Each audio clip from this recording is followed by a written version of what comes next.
What is up, you party people? That was really lame. I'm sorry. I'll never do it again. But welcome back to the ... podcast.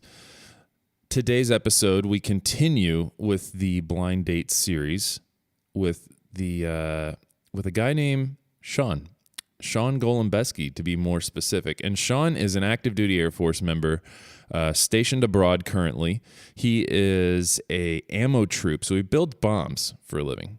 He's a bomb builder. And it was a ton of fun just getting to sit down and talk with him because he's just got a real simple approach to life. You can tell, there's those people that are reaching for the stars that are never going to reach the stars. And he is almost, I think he even hits on it, that he has accepted that he's never going to be a millionaire. He's just completely content and happy with that. And there's some sort of peace you can hear in the tone of his voice about that. If you know what your course and your trajectory is, there's no need to fight it. You're kind of carefree, which is kind of funny because I think we figured it out that he's considerably younger than I am. But nevertheless, it's almost like he's wiser. So without further ado, Shawn Golembeski.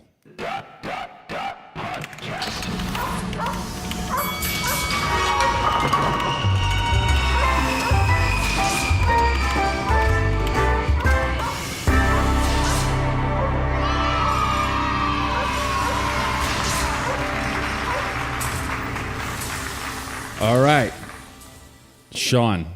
How you doing?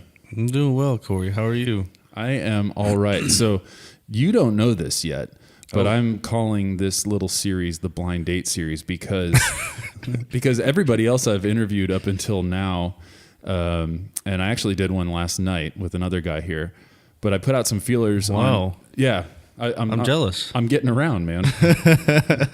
I am cheap, but no, I put out some feelers out there and I was just like, hey man, I'm looking for anybody that wants to do a podcast. And it's kind of a niche thing. You're either into it or you're not. Right. And you were one of the people that jumped on it. So we are on, hell yeah. We're on a blind, like a blind date of sorts. Just to anybody that's listening, I'll go ahead and give you the precursor that Shawn and I have never met prior to about 15 or 20 minutes ago. He came over to my house. I welcomed a total stranger into my house for a blind date. And so now we're sitting here catching, we broke a little bit of the ice, but we're going to do a little bit more ice breaking to make it even more complicated. I know that you cheated a little bit. My last blind date literally had never heard the podcast or anything, so it's totally caught off guard. Ooh. So you at least know what the icebreakers are, sort of. I love the icebreaker questions. So, perfect. So that means they're probably a little prepped, which is okay, so we'll ease into it. So, you know what the first one is? Your favorite place you've ever been? Thailand. Hands down? I'd say Thailand, yeah. I don't know where in Thailand. I was just going to say, where did you go? Well, I started in Bangkok, of course. Then I went to Koh Phangan, okay, and then Koh Samui, okay, and then how was it? Phuket. I didn't go to the right place in Phuket.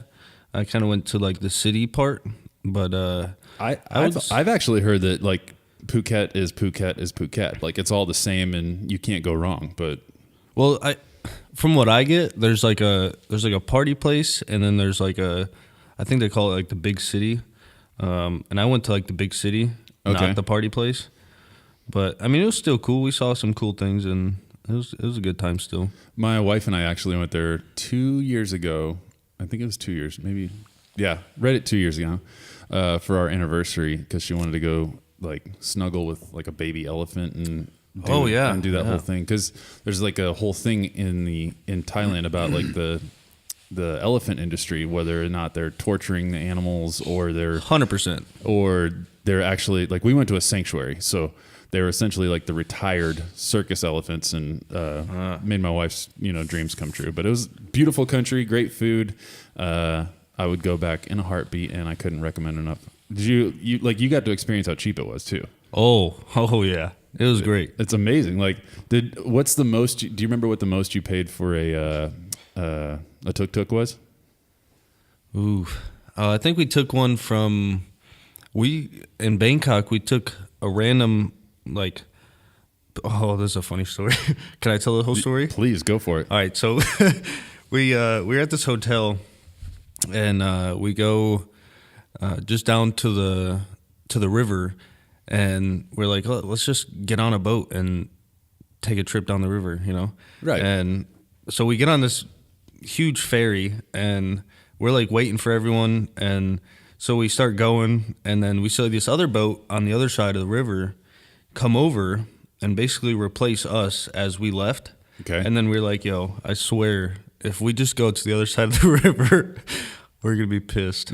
And sure enough, that's where you went. We went straight to the other side of the river. It wasn't an up and down the river ride. It was across the river ride. No, yeah. And so we paid I think it was like 5 or 10 baht.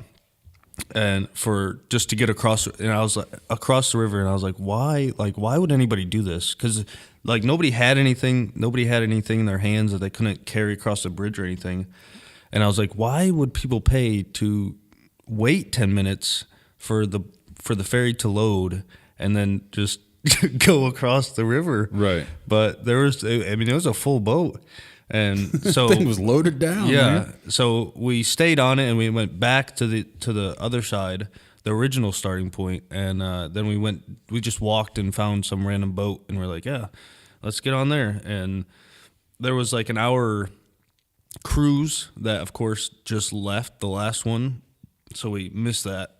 Of course. And then we're like, yeah, let's pick one and go. And so we went and just looked at the buildings and whatnot, and it was a good time. So you keep saying we. Did you go with like family or friends or what? Yeah, I went with one of my good buddies. I actually knew him in Ellis, and he went to Osan in Korea probably 2 months, I think, maybe a month before I came here. Okay. And so he hit me up, and he's like, "Hey, let's travel for a mid-tour." And I was like, okay, dude, you did it right. Like I will say you nailed it. I have a friend who her husband is actually in Korea as well, and she's here.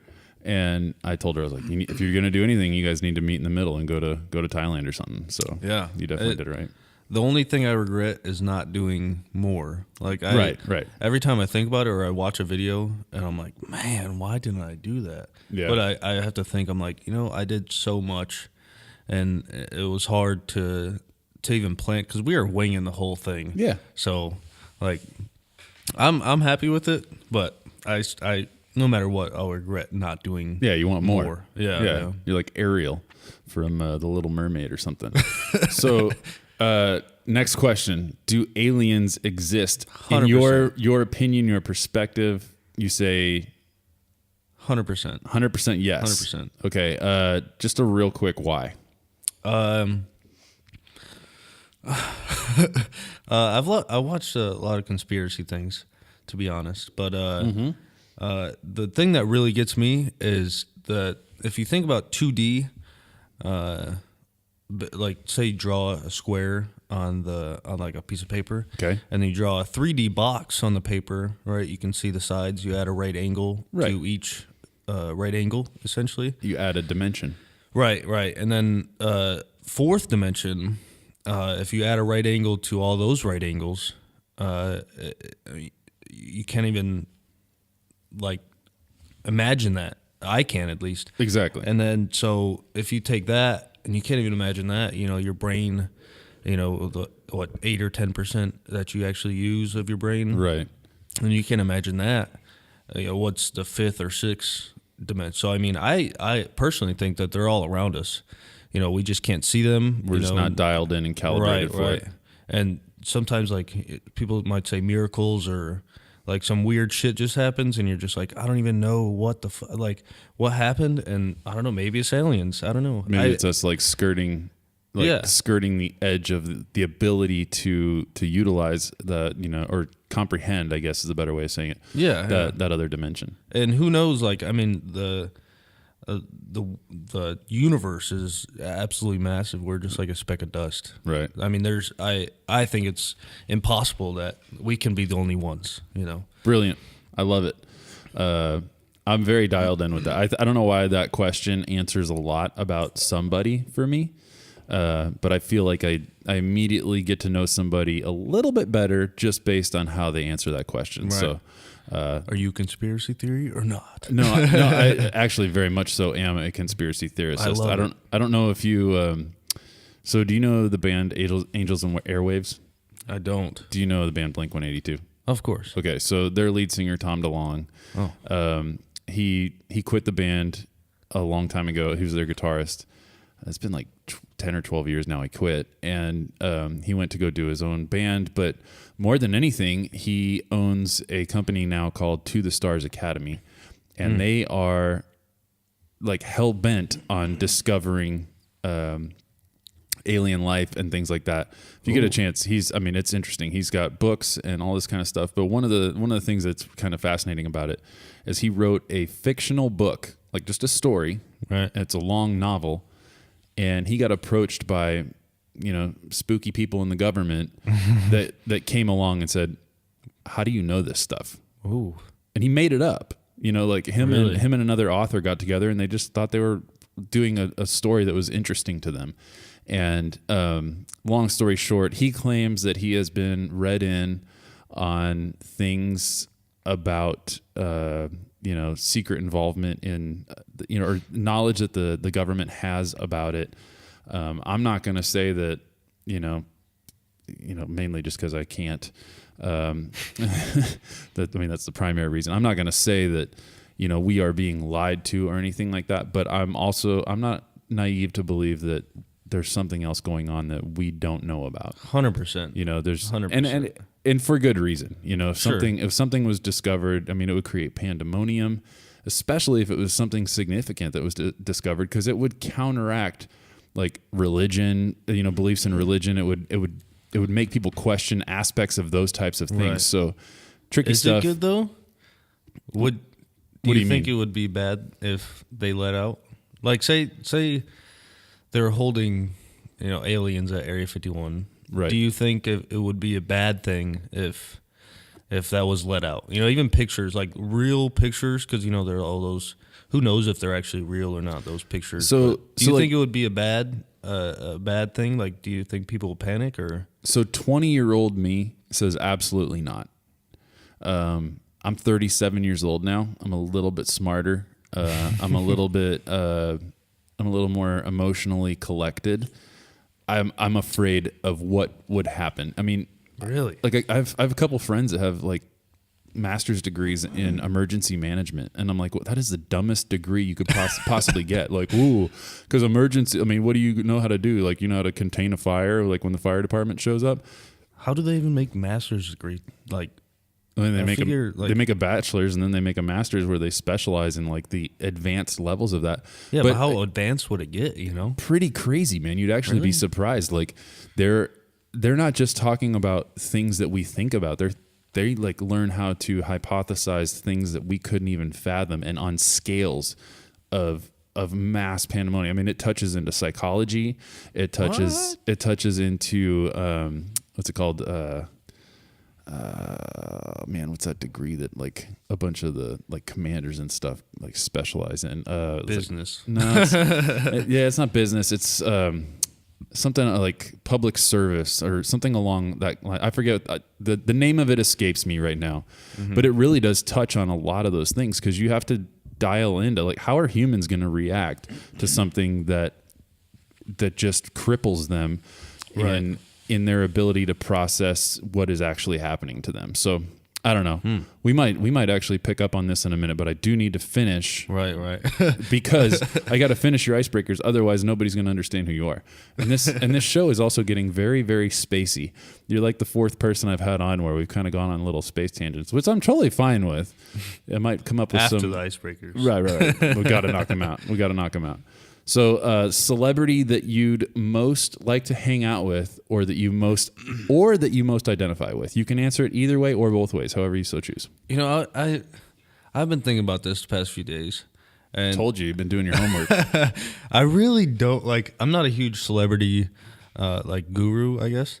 But I would have to say the only one that I would say is probably Seth Rogen. Okay. Just mostly because his laugh, like, I love it. And I have a really funny laugh, or like a really loud and obnoxious laugh. Yeah. And he's just, I don't know, his voice is just super chill. Like he just, I don't know. There's a term that I heard somebody use about somebody's voice one time. And he said, that guy's voice is so signature. And yes. I feel bad ripping that saying off, because I feel like a couple people that are listening to this would definitely know who I'm ripping off. But it's so true. It's a signature, yes. because a signature is very unique. Nobody can duplicate it. Right. And although my wife claims she got really good at doing her dad's signature while she was in high school, so she could get out of class. Oh. But like that idea of a signature and tying it to a voice or something like that, who you're listening to when you listen to Seth Rogen. Exactly. He's wildly hilarious. And yeah, I can't get enough of him. So, all right. So last one, the best binge watch of your entire life. Oof. I had to say, you can't pretend like you don't already have the answer. I've been thinking about it. It's either Dexter or Prison Break. Prison Break. I'd probably lean more towards Prison Break. Yes, because good. They keep hinting that there's going to be another season. Yeah. Dexter, they have a little bit, but I don't know. Like, it was on Facebook, and I know everything on Facebook is true, but I don't know if it's true. So because I don't know. I've just seen it on Facebook. But so, Prison Break, I've seen real articles. So I think Prison Break is coming back. But and I hope it does. Me too. Jesus. It was absolutely incredible. I think it was right around the time my wife and I got married that came out, and she was like, she's always a little bit ahead of me, and she was just like, this show's about a guy, of course she is, who tattoos like the blueprint of a prison on his body to break his brother out. And I was like, sounds like a dumb show. If they're lucky, they'll get 2 seasons. And they went like 4, and they found ways to kind of make it interesting. It did get to be a little bit of a stretch towards the end, but nevertheless, it was still gripping. I needed to know what was going to happen. Oh yeah, hands down. I would put that in my top 7. What's yours? What's your number 1? Oh man, okay, I think I'm on like my 10th podcast episode, and I've been dreading somebody actually firing back. Yes, you have stumped the dummy. Oh man, I really don't know. It's there's a handful. Like the dude that I did a podcast with last night, he said Cosmos. Oh, I've never seen that one. So Cosmos is Neil deGrasse Tyson. He's like a tall black guy with a mustache, and he knows everything about space pretty much. And it's not a true. I hate using the word true when you talk about space, because somebody's gonna like just get all super butthurt about it. But essentially, he's like explaining the history of the universe. And it's like 10 episodes long, and it goes from beginning to end, and it puts it in just like a really neat visual perspective. Oh, I remember. You know who I'm talking about, right? No, well, I remember. Okay, I know the show. I know the show because I saw it on Netflix a lot, and I never watched it. If you are even mildly interested about space, I can't suggest it enough. It's fascinating just to. Space absolutely blows my mind. Right. So the one thing I told the dude last night, as I said, the best thing about that show is that it showed us, it attached an imagery to something that none of us know what it looks like. Right. Kind of like the movie Interstellar showed us like what people think, that what it is believed that a black hole would look like. Mm-hmm. And that somebody, I've read a couple articles where they said that if there's anybody that has nailed it, it was the people that made Interstellar. So therefore, when I can see something, maybe that's me tapping closer to that other dimension, like you talked about. Right. Those aliens. Right. But yeah, that's really good. Right now, I'm watching the show Mad Men. Mad Men. Yeah, it's kind of old now. It's I think it started in like 2008, and it went like 7 seasons or 8 seasons, and it's takes place in the early 1960s, and it's a bunch of successful businessmen in the advertising industry in New York, and it's an interesting one because it kind of takes a weird snapshot at how much we've evolved as a society. Like the misogyny of how they treat women in it is just like, you're like, oh my God, that wouldn't fly these days. Cringy. Oh yeah. It's very cringy. You know, like practically, I mean, these dudes are like smacking their secretaries on the ass as they walk away. And they're, you know, it's just little things like that they break every rule that has been established now to maintain equal rights. So no bueno. It's another interesting one. So I could probably go on forever talking about shows, and maybe that's its own episode in itself. Right. But we're more interested about you because I'm here every time, and you're only here this time. Right. So I'll come back though. Yeah, you will. You will. I mean, you got like 20 some odd days, so that means we have 20 more. 24. We have 24. We have 23. I'll give you the day off right before you leave. We have 23 more possible episodes. But, thank you. So to build credibility for future things, we need to know your life in 3 minutes. 3 minutes, jeez. Give or take. I mean, Some people come in like 40 seconds, and some people go 6 minutes, but try to keep it around 3 minutes. Well, I don't have a too interesting of a life. I was born in Syracuse, New York, and on December 28th, 1995. 95. Yeah, I know. Young buck. Thanks for that.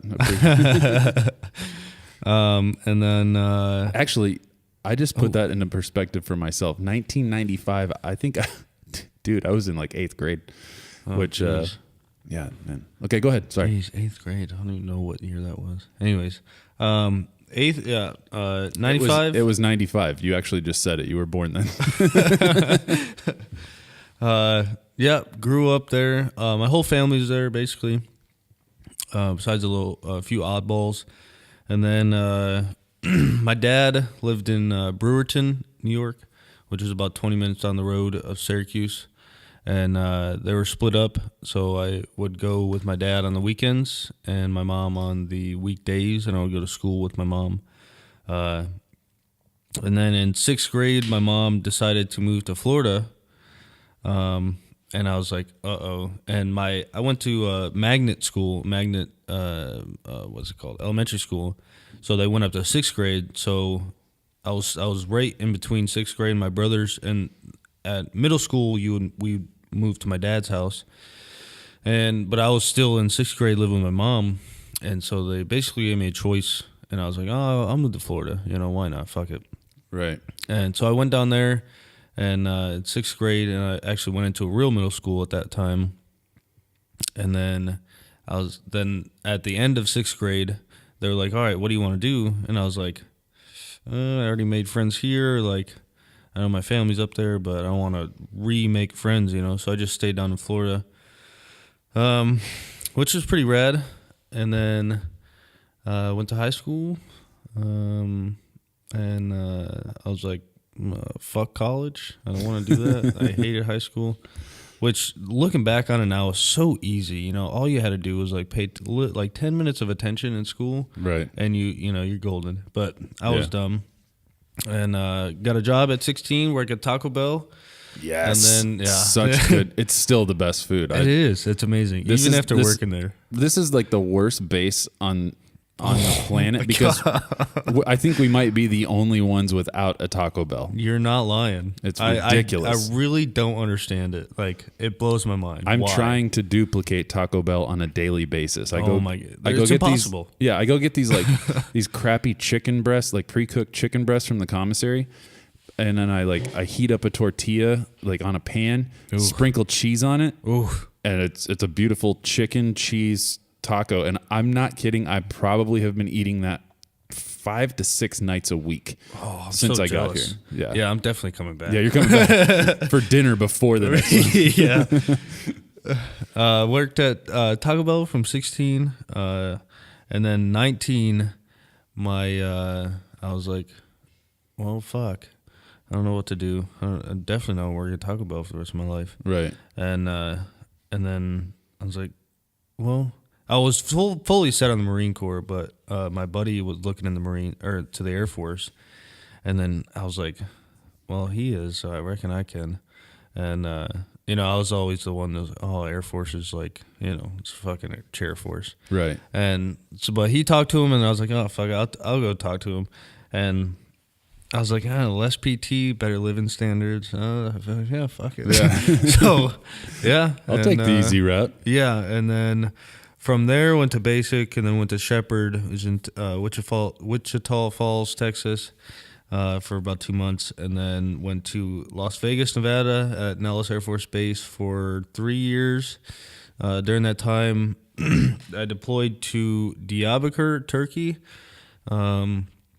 which is, like I said, I think 250, 300 miles east of here. Okay. And then got back to Nellis. I was like, fuck this place. I love Vegas. I fell in love with it. And then I put Turkey, Incirlik, on my dream sheet, and here I am. So for those of you that are listening that don't understand the assignments thing, the Air Force, I mean, he kind of explained, like, the Marine Corps, it's a sort of a crapshoot as to your lifestyle. I have a lot of friends that are Marines, and glad I didn't go that route. Right. And it's weird, like with them, like they have like scheduled moves all the time. Well, the Air Force, we don't have necessarily scheduled moves unless you're coming from an overseas location. And long story short, we get what's called a dream sheet. You can always go up there and you can post where you would prefer to live and be stationed if you had your dreams come true. The Air Force needs. I.e. you have the dream sheet. Well, within that, if you're smart, you play that sheet based on where are the possibilities you can go. Unfortunately, some people, they're like, oh man, I want to go to this base, and you're like, they don't even have your job there. So so what he's explaining, do research. yeah. So what he's explaining is that, he put on there that he wanted to come here. He got his dream came true, and now he's in beautiful Incirlik, Turkey. Oh, that's a far step. Right. Beautiful. So you said that you joined the Air Force, and but what is it that you do in the Air Force? Just explain that real quick. We won't hang out here too long, but just so people have a kind of an idea. The technical name is munition systems, but everyone calls it ammo. I know some people are gonna be like, "Oh, if you ain't ammo, you ain't shit." Bro. You ain't ammo, you ain't. Yeah. I know all about it. Yeah. I hate it, but ammo. So basically, everything dealing with anything that goes boom, from receiving to inspections to delivery to the line to building is basically like Legos. Some people are like, oh, wow, you build bombs? And like, I just kind of put Legos in the right places and then make them go boom. Okay. And then inspections, we work on trailers that deliver and carry the bombs and whatnot. And then, of course, accountability stuff and big boss stuff that is way above my pay grade. Yeah. Yeah, no, I get it. So... And as of right now, on this date, your plans are to separate from the military. You don't want to do this long term. Yes, sir. Okay. So I want to point something out. The skills that you've acquired, you know that there's really only two people that hire you, right? Yep. And those two people being, the Al-Qaeda. The bad guys, they really want those skills. Sure. But you're not dumb enough to go work for them. Oh no, never. Because Fuck you them. Because they're a-holes, but also like you also know that we're like bigger bombs are going to come fall on you. So 100%. So what you got a handful of like a year and a half, almost 2 years left, maybe right at 2 years, whatever. What's next? What are your passions? Where are you going for? Well, I was talking about earlier. I have some goals. One is to get my CDL, and I'm working on it now. I driving the 40-foot trailer around semi truck to try to get that on my license to and then go back to the States and actually get my official CDL because it's different from a military CDL. Well, yeah, what the military gives you. Right, and then but basically, if you have it for the military, you can just go take the written test. You don't have to take the driving test, which is awesome. So I'm trying to do that before I get out. And my real top goal is to drive a box truck for UPS. And I know it sounds weird, but that's a cake job. Yeah. I mean, it, as far as I know, cake job. And they make really, really good money. Yeah, it's consistent money. Actually, I have a friend. If you want, I might be able to. If you're looking for some sort of a contact as far as things, I have a friend he's worked for FedEx for 20 years. Oh, similar idea. He drives a truck for FedEx, and it's the craziest thing, man. You would think that in talking to somebody that does that job, that it would be the same as talking to somebody who's a plumber or something like that. They'd be like, so man, what's it like driving FedEx truck? I'm like, it's the worst job in the entire world. That's what I think most people would think. It's oh, it's a menial job, but he absolutely loves it. Yeah, I've never talked to anybody that didn't love it. Right. It's amazing. And I think there's a certain personality that's wired for it. I don't think it's for necessarily the most social person that wants to be out there. Or maybe it is. Maybe it's somebody that just wants to separate, work and their social life, Sure. Is there something about you that attracts you to that line of work that you're saying, that's, if I do that, I feel like I've arrived? I wouldn't say that. It's just, I don't know. It seems like a real cool job. I like to drive. Not in the city, but I like driving. I like talking to people and helping people. And I guess that would facilitate that. Right. But I don't know. It just popped up on my radar, and I was like, oh, I could do that. I was like, that sounds pretty cool. That's awesome. Yeah. I'll be honest, man. I think you're one step ahead of me. Like I said, I'm 37 years old, man. I don't know what I want to do. Hey, you got in the bank right here, though. Podcasting. Yeah, right? This is paying the bills. I'm talking to a cardboard box. Hell yeah. But no, I think there's a lot of people out there that fall into things and right. And then they stay there, Right. I know. Well, my real, if that doesn't work out, because it's a long, I don't know if you ever talk to anybody that drives or even works for a company like that, but it's a long list, or it's a long period of, you have to apply, and then usually it's a seasonal job, around Christmas time or whatever, of loading trucks. Right. And then they might take you full time, and then, take years possibly to become a driver. But if that doesn't work out, then I really want to be a lineman. What do you mean a lineman? The guys working on electrical poles. Oh, really? Yeah. I really want to do that more, but I know my body won't last that long because my back is pretty fucked already. Right. And my knees are starting to hurt, but you got all that documented, don't you? Oh, 100%. 100%. Yeah, make sure you do, man. And because I not to wave the patriot flag too hard, but I promise you there are things that we do or that have been asked of you, even in the chair force, man. You get I have friends in the Army, and they're like, oh, it must be stressful, sitting there at that desk all day. And yeah, I do totally. I am probably the pride of the chair force, to be honest with you. But I didn't have serious back problems until I took a desk job. And I bet. When I was I was an aircraft maintainer, and I would work on the flight line, bending into weird nooks and crannies of airplanes for hours on end, turning wrenches and stuff. I was fine. Mm-hmm. But the second I sat down at a desk all day long, dude, I've got bulging discs. I've got something. This is a little confession. My wife makes fun of me for this.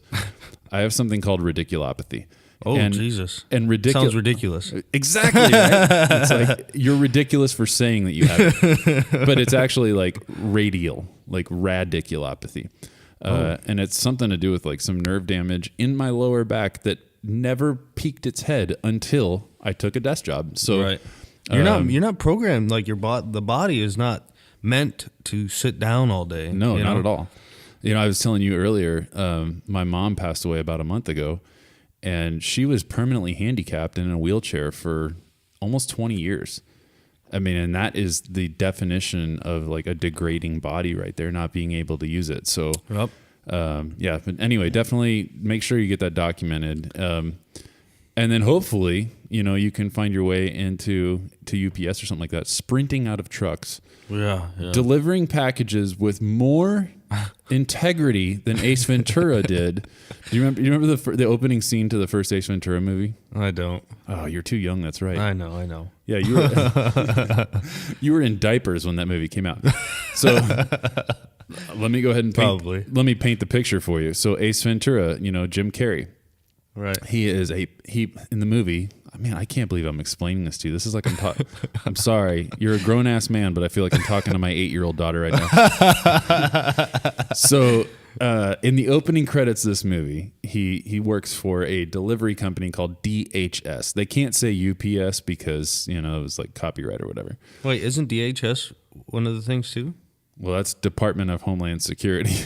Oh, but wait, what's the yellow truck with DHL? Oh, okay. You need to get sharp on this stuff, man. Dude, I know. If you're going to work in that industry, you need to know, who's got the best benefit package and whatever. I know. But anyway, he's a pet detective, so he's like undercover trying to find these pets, and he's got this box, and he's trying to pretend like he's a delivery guy, and he's kicking it down the halls like he's treating it like just a hot bag of trash, just destroying it, and then he goes to deliver it to the guy. The dude rings the doorbell, answers the door, and he's like, "It sounds broken." and Jim Carrey looks at him and goes, "Most likely." So probably, if you're gonna go into that industry, I fully expect that you either be an upstanding delivery guy or you fully embrace that and you be everything you can to destroy the packages. Well, if it's the guy that orders like 200 pounds worth of weights and he lives on the 14th floor, those weights are going to be broken. Yeah. Sorry. I think that's... Sorry, UPS, if you hear this in the future. Yeah, right. It's funny that you say that because we're both military members, so we like always err on the side of caution and paranoia that I know. We're told not to say things. And I think there's you can be yourself. So it's hard nowadays with social media. It's like, Jesus, what can you say and what can you not? It's like, because I fuck around, I joke around like 99% of the time, and it's like, do I want to post that? Like, even sharing it, because I share a lot of memes. I love memes. Right. But even sharing some shit, I'm like, man. Well, dude, I got a really honest lesson in that, pretty much right out the gate. Oh. So I'm gonna date myself here. Jeez. So when I joined, and I was in basic training, and we all finally got our phones at the very end. Oh my God, you got your phone in basic training. Wow, not my day. Yeah, right. So there's one, but like literally like the last day, like when they're like, okay, congratulations, you're actually going to graduate. Here's your phone so you can keep in touch with your families while they're in town for like an hour. You can have it that long, whatever. Right. I'm not gonna sit there and fight that. I mean, the reality is anybody that says that they joined in 2004 and they had it harder than the guy that joined in 2009, who had it harder than the guy that joined in 2016 or whatever. They're all full of it because people actually died for this country on sandy beaches in the Pacific and frozen tundra type environments in World War II. Those are the real heroes. Right. So fighting over who had cell phone rights is irrelevant in my opinion. Yeah, 100%. But anyway, point in case, where was I going with that? Social media. Oh, yeah. So I can go down for days about social media, man. Right. So it's when I joined, the big thing was MySpace. I'll be honest. Oh, hell yeah. Yeah, it was a thing. MySpace was this. Wait, what about AIM? Whoa. Oh. Do you remember AIM? No, I don't. What? Yeah. Am I older than you? No, you don't. It was like I think it was like AOL Instant Messenger. Well, yeah, I remember AOL Instant Messenger. What was that?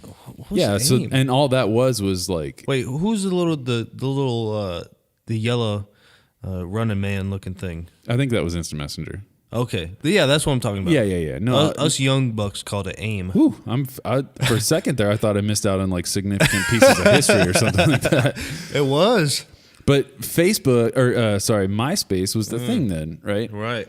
And I remember literally as I was done and I was being kind of reunited with my wife, she said something about like, oh, you should check out Facebook. And I was like, I thought Facebook was a college thing. Like, yeah, because that's what it started out as. It was just a way for college kids to network. And she's like, yeah, you should check out this Facebook and get on there. And I was like, I don't know. I just lived with 50 dudes for like 8 weeks and none of them know what you're talking about. So I'm going to stick with my MySpace. Hell yeah.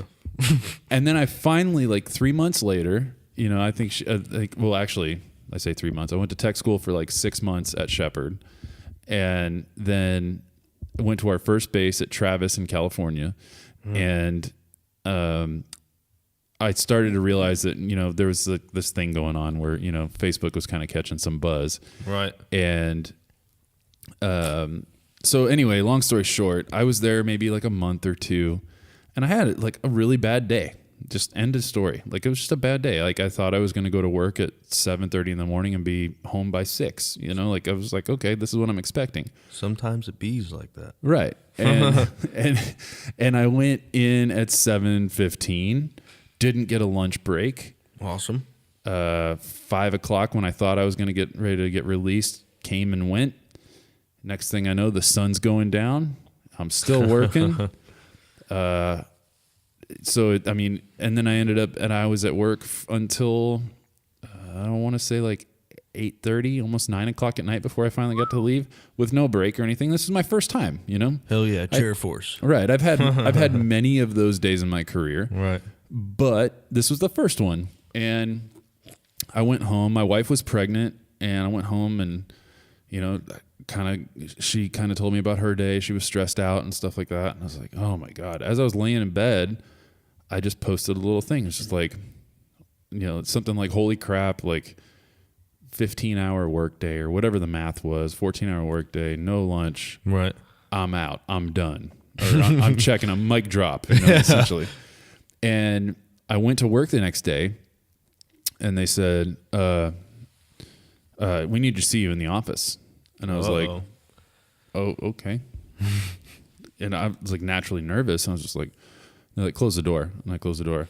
And I, you know, as a young airman, I was just like, oh my God, there's a master sergeant in front of me. He's sitting down. I'm standing up, parade rest. And I, you know, and I immediately, and he's like, so do you want to tell us what's going on with you? And I'm like, excuse me?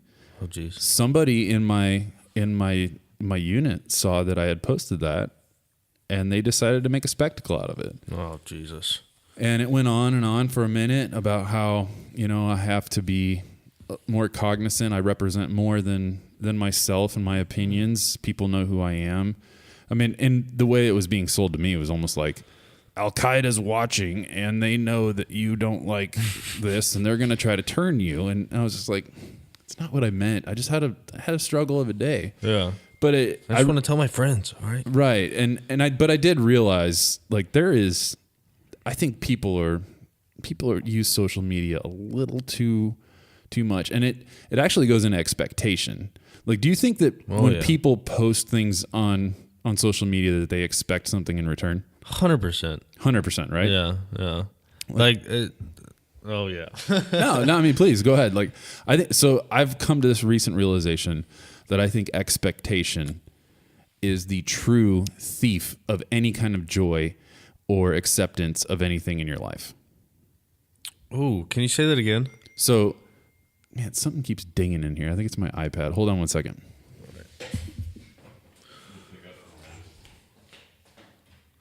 Welcome back from this small commercial break.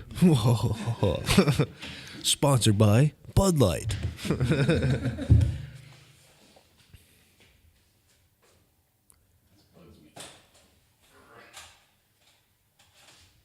Chuck it out the window. Oh, jeez.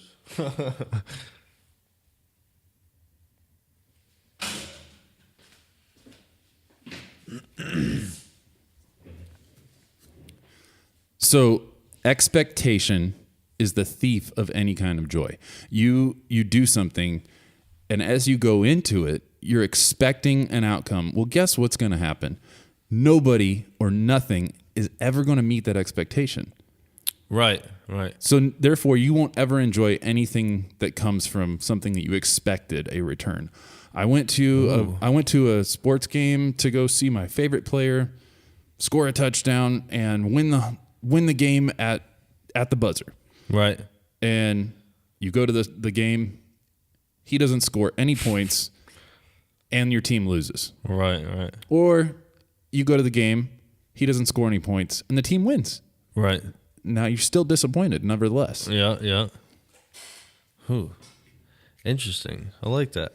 I don't know. It terrifies me. Like when people build up an expectation so much, because what's that going to do? I don't know. Thoughts? Because I got a dozen other things I want to talk to you about. This isn't one of them. Thoughts on expectations? Well, I mean, with social media. So obviously somebody posts something to social media because they want some sort of reaction, some sort of confirmation or gratification. Well, I think it's like the people that give like money or food or whatever to like say a homeless guy, and they film it and they make a huge deal about like, oh, look at me, look what I'm doing. And like, would you do that if you didn't film it? Would you do that if you didn't like want someone to react on social media? And I feel like I honestly think social media is ruining us as a generation. Thank you. Say it again. Social media is ruining this generation. People, you can't talk to people anymore. Like it's this, been time-stamped. Yeah, like this talk, it doesn't happen anymore. I walk down the street, even here, where we can't even leave base. You see the same people essentially every day, and I'll walk and I'll say hello to somebody, and they won't even look at me. Right. I'm like, hello, hey, hello. I'm just trying to say hi. I mean, I won't do that, but like, hello, how are you? I mean, I wasn't around back in the day, but I'm sure you could have a 5-minute little conversation with someone just walking down the street. You definitely could, especially here because none of us have any other responsibilities. Exactly. Like, where are you rushing off to? Right. Like, let me talk to you. Let me ask you if you believe in aliens. Right. And a conversation doesn't have to be recorded to be valid. Yeah, sure. I could very easily just say, "Does anybody want to come over to my house and talk tonight?" Right. I think the idea of a podcast it's sort of narcissistic. Like, hey, listen to me. Oddly enough, when I was toying with ideas of what to call this podcast, podcast names are ridiculous across the board. Oh yeah. And there was one name that I came up with because it kind of like roots back in an old like joke with one of my best friends, and I was going to call it "Listen to Me Talk," and it's rooted in a joke that we had. I like that. But it only works with me and him. Like if I told him, "Hey, dude, I called my podcast Listen to Me Talk," he'd be like, "That's brilliant." If I told anybody else, they'd be like, "That's the dumbest name, and I don't want to listen to it because you called it that." You know what I mean? I like it because it's so to the point. Like, hey, listen to me talk. That's all. I mean, what's a podcast? But it just sounds so arrogant and narcissistic. Yeah, I guess. I don't know. I'm exhausted with people thinking that their voice is equal. I think that like Mark Zuckerberg and Steve Jobs, like the dudes that invented this technology, I think they really were pioneers. Right. But I think just kind of the same way as that people that like invented nuclear weapons, like sure, you were a genius. You found a way to make something like defy everything. But did you think whether or not you should have? Oh, good question. Or did you were smart enough to invent it, but you weren't smart enough to necessarily hide it, keep it to yourself. Keep it to yourself, but even to forecast what it could become and how impactful it could be in somebody. And that's a scary thing to me. Sure. We've only scratched the surface, man. Like exactly. I remember my first cell phone was a flip phone that was literally only capable of calling somebody. That was it.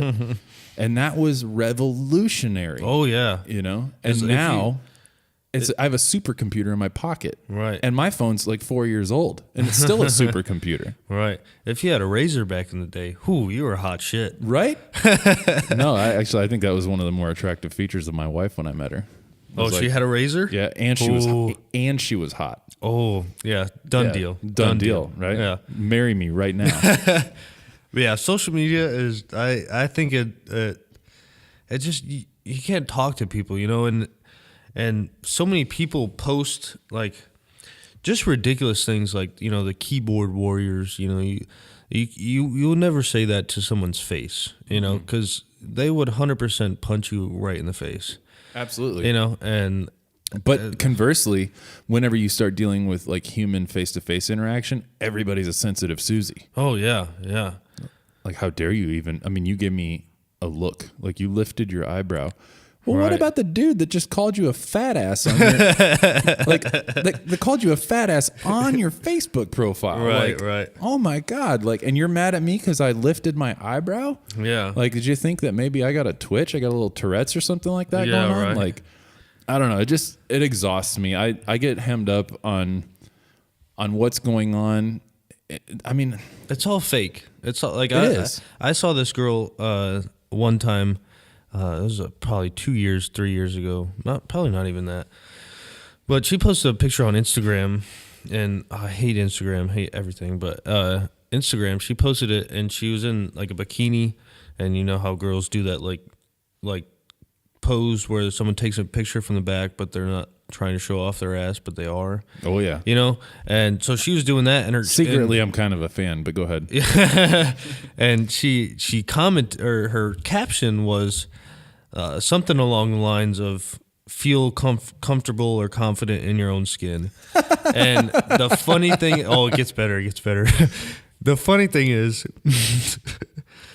that her legs were super smooth, like I don't know what the Photoshop or whatever, but right, you could tell that she smoothed her legs out to make the cellulite or whatever blemishes go away. She just doctored the ever living crap out of it. Right, and I'm like, how are you gonna post that and then post that caption? Like, it just blows my mind. But like, the attention and the fakeness of social media. And if you really, you know, if you pay attention at all, you know, nobody posts anything bad on social. Like, let's take Instagram. No one posts bad Instagram pictures. You know, I've talked to multiple girls that they're like, oh yeah, if my photo doesn't get X amount of likes, then I just delete it because I'm not about that. Well, I would say that people do post negative. So it's kind of like what's the saying, like no press is bad press. So if you think about it like that, essentially everybody out there now is a press agent for themselves. Back in the day, for you to get your face in a magazine, you had to be. That's one of the reasons, like backtracking to what I said earlier, that I'm watching the show Mad Men. Mm-hmm. Because it is such a juxtaposition of what we have nowadays. So these guys were in control at the time in the early 60s of print and the early days of TV and things like that. They were in control of what people, the content, that word content kills me too. I can't stand it. I create content. Right. Oh God. Like like specify what you do. Right. Are you just literally pumping out things until people take them in? Because that's what the word content sounds like. Yeah. Anything. Right, I'll make anything as long as somebody watches it because I think I can make money off of it. It's disgusting. But so Mad Men, these dudes were the pioneers of what are we going to do to connect to people, right? And nowadays we watch everything, man. Like I watch, if you want to think of it, like I watch a show called Instagram for about 6 minutes in the morning. Oh, and then I watch it. Wait, what? There's a show? No, but you know what I mean? Like, yeah. I get on my phone real quick and I scroll through and see what happened. and it's tailored to me.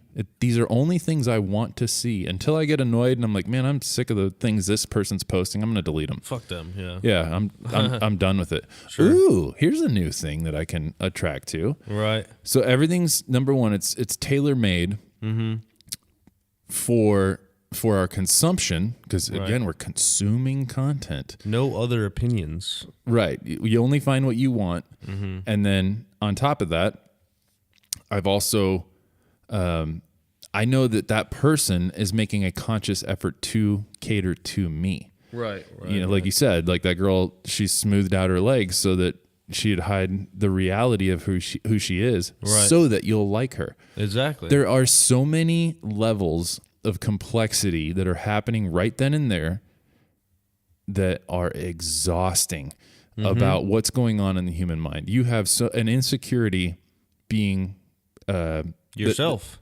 You have yourself, yeah. So you're insecure, so you're watching it because you think that you need that. That person's insecure because they feel like if I'm going to be seen, I need to doctor it. Right. It just goes on and on, man. Right. It's exhausting.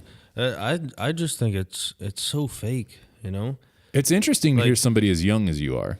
So yeah, it is. You know, I explained this to a lot of people and how I feel about it, and nobody really gets it. And I'm like, look, just look, you know, just pay attention and live. Like, when I get back to the States, I really want to I want to go back to the flip phone. I want to go back. Yeah. You know, I have. Dude, I challenge you to go one step further and get the Zach Morris phone.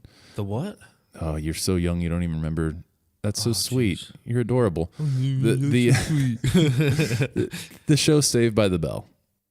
Oh, Zach Morris. Zach Morris, yeah. Yeah. The blonde, the huge phone? Yeah, the brick phone, geez. the big gray brick. All right, I have to get something I can fit in my pocket. Nah, okay, whatever. Go ahead. I'll just carry a little, what's it called? Satchel. It's a satchel, not a man purse. Oddly enough, that was my mom's first cell phone. Like my mom was kind of really, she was an up and comer in the business world. Whoa. And I'll never forget. She came home one day and she had this like weird little purse. I was like, Mom, that's an ugly purse. What is that? She goes, it's my new phone. And I was like, get the hell out of here. And it was like, you have a cell phone? It was no kidding. The size of a shoebox with a strap on it. Jesus. And she would put over her shoulder, but you could flip open this like pleather lid and inside was a cell phone. And you could be walking anywhere in the world and place that phone call. Isn't that crazy how far we've come? Yeah. But it's disgusting at the same time too. I think it's happened so fast. That it is. I think that we need to subtract social media. This is another reason I'm against social media. Subtract social media, and we need to evolve psychologically, I guess is the best way to put it, even though ologies don't make sense to me. Right. But psychologically, I think we need to evolve because, like I said, we use 8 or 10% of our brain, whatever. But our phones, like you said, you know, you got the world in your pocket. Right. You know, supercomputer. And nobody reads anymore. Like I've over the past year, I've gotten really into reading, and really, I love it. That's awesome. Like I'm dumb as fuck, right? But what kind of stuff are you reading though? Well, like picture books and coloring books. No, that's too much for me. That's way too smart for me. No, I started off with I forget the name. It's the book it's a guy that killed Osama bin Laden. His book. I forget. No Easy Day. Oh wait, no. I know who I know who you're talking about. Maybe I'll dub in his voice. Robert O'Neill. Yes. Thank you. That guy. There you go. Yeah. I read that book. That wasn't dubbed in, by the way. I actually just remembered it. Go ahead. Yeah, I read his book, and then I read Unbroken, and then I just finished The Subtle Art of Not Giving a Fuck. I've heard that is incredible. Oh my God. I think I've put it in my my Amazon cart like six dozen times, but for some reason or other, I don't do it. Do it. Like it's like $12 for the ebook. So I would rather have the hard copy, but if you look over your right shoulder, over in the corner of my house here, there's a stack of books. I'll be honest, I maybe have read the first 15 pages of half of those. Oh, geez. Well, I want to be a reader. I want to be a reader. It just takes so much time. Yeah, but audiobooks are great though. Yeah, but it's hard to pay attention. Like for me, like it's hard to pay attention to them. Yeah, because it's just kind of monotone. Like I've heard some that are really good, but like not really monotone. Right. But a lot of them out here are just monotone. Like that's why I can listen to podcasts, because there's it's real. There's inflection. Right. It's it's emotional, but you need to read. It's like I feel my vocabulary, like I can't even spell vocabulary, but that's how I'm fucking stupid. Like I told you I don't like school, but that's great. Like I don't know, I just feel like I feel smarter. I don't know, and it feels good, just to sit out and leave your phone inside. That's one of the main reasons I want to get away from a phone, because I want to. Over the past year, I know it sounds corny, but I feel like I found myself more than I have ever. I still haven't found it. Well, I think there's something about coming on. I mean, so in the Air Force, I think some of us call what we're on right now a deployment. I refer to it as a deployment, honestly. I think it's DUI. Yeah. I call it a deployment just because I had to say goodbye to my family, If I have to be away from my family for a year, that's a deployment. I'm in a place where I'm not allowed to leave the base, and I'm with myself. So that to me, that kind of classifies as deployment. You want to like split it up?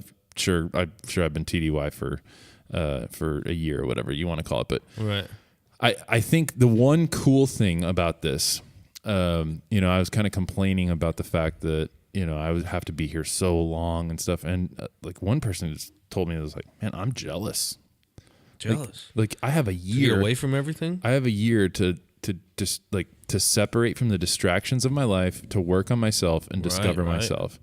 And one of the things I will say, like that I've accomplished just in the 3.5 months. I mean, technically I've only been here January, February, all of March. I left for all of April, and now I'm back, and it's the beginning of May. So I've really only been here 3 months. Right.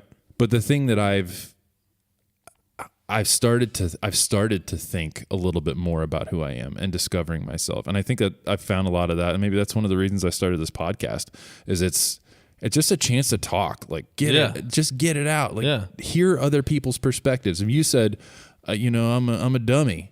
But I think there's interesting perspectives that you have as a dummy from upstate New York that wants to drive a UPS truck. Like, right. like that dude, that's brilliant. There's something I can learn from that, because I'll tell you right now, one of my faults is that I'm overambitious. Oh. I want too much, and sometimes too fast. So sometimes when you hear somebody that's just content with something a little bit more simple, it kind of grounds you, and you're like, man, hey, that's me. I just I'm want a little simple closer life. to that, right? So I can't thank you enough for that, because I think it's refreshing. So right, yeah. I accepted that.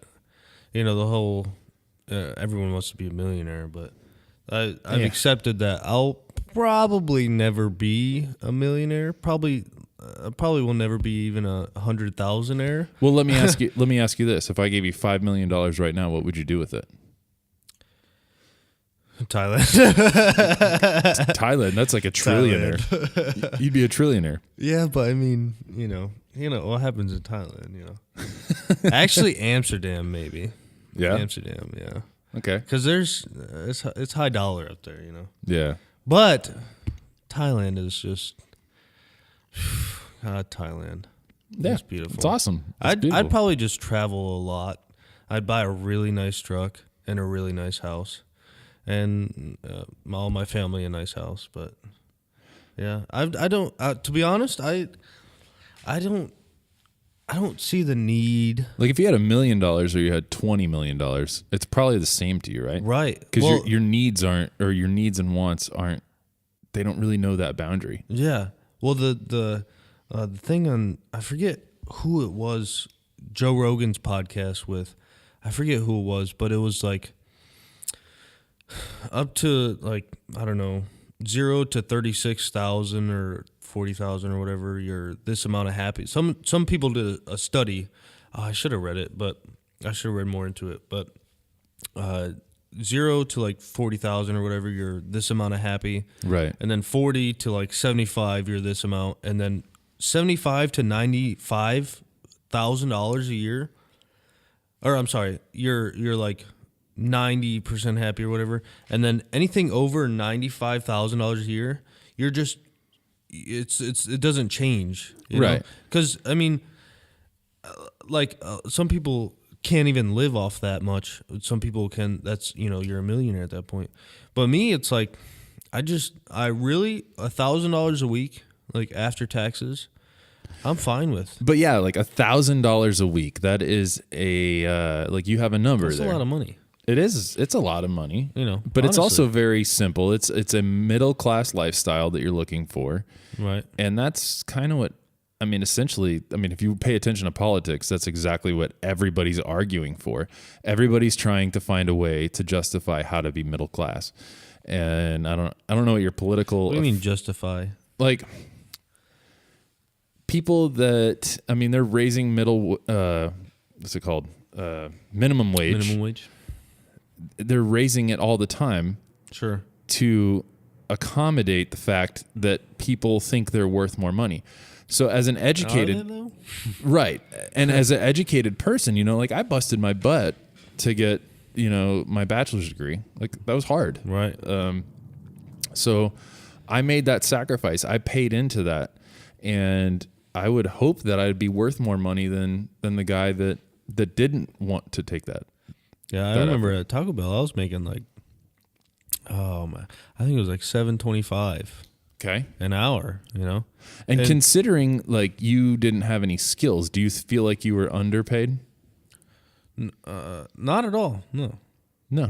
I mean, I did at one point. Yeah, I got fucked over because I got a raise of 10 cents, and I was super excited about 10 cents. 10 cents? Yeah, 10 cents an hour. So, dude, you actually kind of sound a little bit more like, like my dad or my grandpa in that regard. I don't know that I ever got a 10-cent raise, but go ahead. It was mind-blowing, I mean, I knew it wasn't that much, but it was like, oh, wow, I got 10 cents. I kind of felt like a little important. But yeah, whatever. You felt a little validated. And yeah. I'm valued around here. And I don't know. I don't remember the exact amounts, but let's say it was $7.15 that I was getting paid. Well, then I got 10-cent raise to $7.25, and the minimum wage went up to $7.25. Right, so my at the same time. Well, it was a little while after, but man. Essentially, this brand new guy, first day on the job, is making the same amount of me that it's been there for. I think it was yearly you got a raise. So at least a year that I've been there. So you're thinking, hey, boss, we need to talk about something now. Yeah. Well, usually I've heard a lot of other companies that they would match. They'd still give you the raise. Like say it went up to $7.25, I'd get $7.35. Mm-hmm. Because it's not fair. Well, yeah. I mean, and not to mention your ability to make a 7-layer burrito at that point in time. Oh, was dude. Oh. You were doing circles around that guy. Oh, easy. I mean, you were making like the commercial burrito. I'd be like, bro, put lettuce in the fucking thing. And he'd be like, oh, what's lettuce? Dude, that guy was only capable of like a cheesy roll-up. But you were working at the 7-layer burrito level. Yeah, I was doing 3 7 layers in the time it took 1 cheesy roll-up, It's unbelievable. Which I felt like shit. But yeah, $1,000 a week. Say you were single, right? What couldn't you do with that? I feel like people have a lot of high expectations. I want to make. That's what I was just gonna say. Is I have expensive taste, and that's my downfall. But I mean, I look up to people that have simpler needs and wants. I wish I was one of those people. Well, think about it. I have expensive taste too, but I mean, think what you can buy a $300,000 house, right? Say your mortgage is $1,500, $2,000, whatever, right? So let's say it's 1,500, and let's say it's 2,000 to make it even. Okay. So then, Easy math. Right, and then you have a brand new truck. Right. I can't wait. I know. And so that's say $700. I mean, that's a nice truck. Right. Right. $700. So now you're out $2,700, and then you got insurance and other random bills. Right. That you're up to utilities, groceries, $3,200 insurance. Yeah. Right. And you're living a lavish lifestyle. Right, so you got $800 left, right? What else do you need? Right. I hear you, man. Like, and I mean that's balling out. Right. Or you could take it down to. I mean, I've been thinking about getting a fifth wheel when I go back to the States. Ooh, a fifth wheel trailer, a second home. Yeah, but a home that knows no permanent boundary. Yeah, I mean, I really want to, but the lots around that area is just so expensive. It's just not. Well, yeah, and then like I know, like where I live, you can't park it there. Like I have a homeowners association that says you can't park your fifth wheel. You can't park your hobby in your front yard. Well, they have like RV. I don't like to call them RV parks because it's not really an RV, but essentially RV parks. So you can go and you can park your trailer and hook up. They have gas and electric hookups. Yeah. But I mean, for like storage purposes, you have to be kind of careful where you move because somebody may not. I don't like that. Right. Fuck HOA. Yeah. It's difficult, man. Like, but yeah, no, I completely agree. I wish, the whole idea of just simple living. I think a lot more people need it. A lot more people need to gravitate to it, and unfortunately, they don't. It's easy. Yeah. It's because all right. Say you buy $100,000 house. Now your payment's what? It's $800 a month. Cheap. Yeah, pretty cheap. So now you have an extra $1,200. You can buy a side by side. Shit, you can ball out and do whatever you want. Dang on mine. Yeah. Dang on mine. You can get whatever you want. Well, dude, I think that's about all the time we have this time, but we will definitely get you back on here quick and in a hurry because there is a handful of other things I definitely want to talk to you about. There's just a natural, like a time and a tone. I could tell you're like, you told me earlier, I'm really not all that interesting and stuff. I'm like, you're just a simple guy from New York that moved to Florida and I play with bombs. But there's more to you, and we'll definitely have you back very soon. And when I say very soon, I probably mean realistically the next episode. So we will move into part 2 here in a little bit, and we will see you there. Oh, hey, thanks for having me. Absolutely.